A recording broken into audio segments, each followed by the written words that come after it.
आजच्या नवरात्रीचा दुसरा दिवस आहे आणि आज आपण बनवतोय मऊसूत खिचडी। आता खिचडी मऊ होण्यासाठी काय करायचं, जर तुम्हाला सकाळी करायची असतील म्हणजे खिचडी तर तुम्ही संध्याकाळी साबुदाणे भिजत घाला आणि संध्याकाळी खायची असेल तर सकाळी भिजत घाला, म्हणजे अगदी एकदम छान मऊ साबुदाणे भिजतात अशी। तर हे मी रात्रीच भिजवलेले आहे। आता आपण कढईमध्ये तेल तूप जे तुम्हाला पाहिजे ते घ्या आणि आता हे मी तेल घेतले। तेल तापलं की आपण यात बारीक चिरलेला बटाटा घालणार आहे।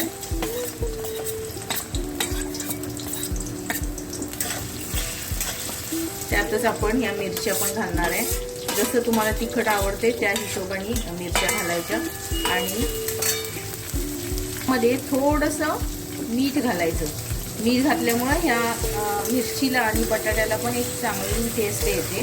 तर हे आपण छान भाजून घेऊया। आता या साबुदाण्यामध्ये आपण मीठ घालणार आहे। एक अर्धा चमचा मीठ घातले मी, नंतर एक 5 चमचे शेंगदाण्याचं कूट घालायचं। शेंगदाण्याचं कूट जरा व्यवस्थित घालायचं म्हणजे खिचडी छान होते। तर मी 4 चमचे शेंगदाण्याचं कूट घातले आणि हे सगळं असं मिक्स करून घेऊया।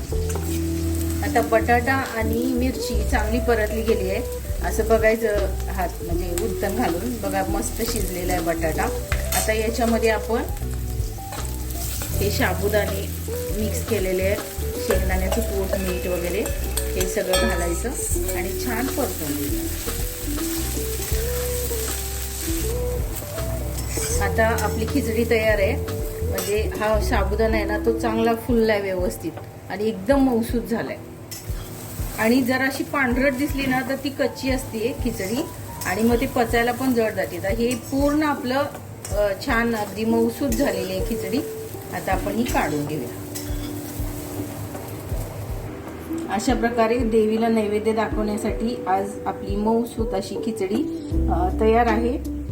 व्हिडिओ आवडला असेल तर लाईक करा, शेअर करा आणि चॅनलला सबस्क्राईब करायला विसरू नका। Bye bye.